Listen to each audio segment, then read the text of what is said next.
country they're discussing, or both. Now, I was in Egypt a year ago, in Cairo, as a guest of the Center for Trade Union and Workers' Services, the CTUWS, and this is an organization that was set up in 1990, 21 years ago, to campaign for workers' rights and human rights in Egypt. It was involved in the last 7 or 8 years in a massive and unprecedented strike wave throughout Egypt that involved millions of workers, not thousands, millions of workers have been on strike on and off for about 7 years in Egypt. Tens of thousands poured into the streets on a regular basis. 2 years ago, 10,000 protesting Egyptians occupied the street in front of the Prime Minister's office for 3 days in a sit-in. 10,000 Egyptians in an authoritarian society occupying the streets for 3 days.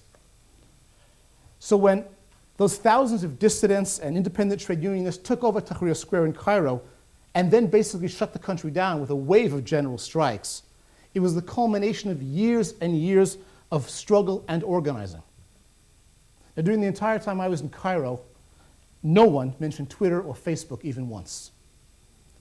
It doesn't mean they don't use such tools. They do use those tools, but they would have overthrown Mubarak even without them. Now, if we look at the region today, we can see that one of the very big differences between what happened in Tunisia and Egypt and what's happening in Libya is that Libyan civil society was underdeveloped and poorly organized. The Libyans never had a Center for Trade Union and Workers' Services.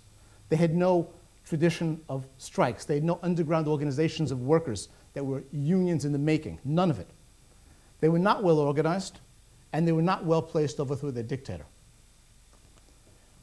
We understand in the trade union movement, and I'm guessing that there aren't many of you here who are trade union activists, but we understand in the trade union movement that organization is everything. People here can sneer at bureaucratic processes and composite resolutions or whatever, but the reality is the trade union movement understands something about changing the world because it's been doing it for a long time. And we understand that tools like Facebook, Twitter, email, instant messaging, the web are tools, and they're the tools we use today. I want to talk concretely about the case of Joanne Delaney. As an example, in the autumn of 2005, Dunn's Stores, which is apparently a notoriously anti-union chain of department stores in Ireland, sacked 22-year-old Joanne Delaney, who was a trade union rep. She represented a union called Mandate, which is the second largest union in Ireland, unrecognized by the employer. And the reason why she was sacked was she wore her union pin to work on her uniform.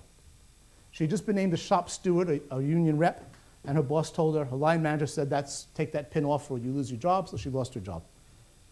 The union had very few tools at its disposal to deal with the problem. The company was intransigent. There was no strong power base within the company. There was very little they could actually do. And after literally months of doing nothing, they turned to us at Labor Start and said, could you do one of those newfangled online campaign things you guys do, whatever it is you do with those computers. We waged an online campaign. We flooded Dunn's Stores with thousands of messages, and that is not the interesting part of the story. It's not that we did an online campaign to flood them with messages. It's what happened next. A staffer in the House of Commons, someone who worked for a Labor MP, emailed me and said, would you mind if we introduced an early day motion? Would I mind? Let me think about it. An early day motion was introduced. This got the attention of also the Scottish Parliament, where there was actually a debate took place. At that point, Labour Party members of the Irish Dáil in Dublin decided it's absurd. They're discussing this in Edinburgh and London, but not here in Dublin. So it was debated in Ireland's own parliament, and then the Dublin City Council debated the issue as well. Then picket lines began going to the stores, and within 2 weeks, the online campaign had triggered a wave of protest in the real world that compelled the employer to think again about what it was doing.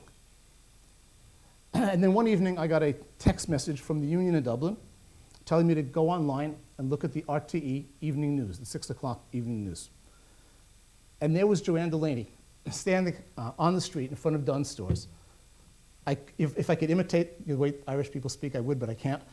But, I could, but it would be embarrassing. And she said, look, she was in broad grin on her face, and she's wearing her little pin, and she's saying, apparently I've gotten my job back, and I'm told there was this massive international campaign on the internet that did this.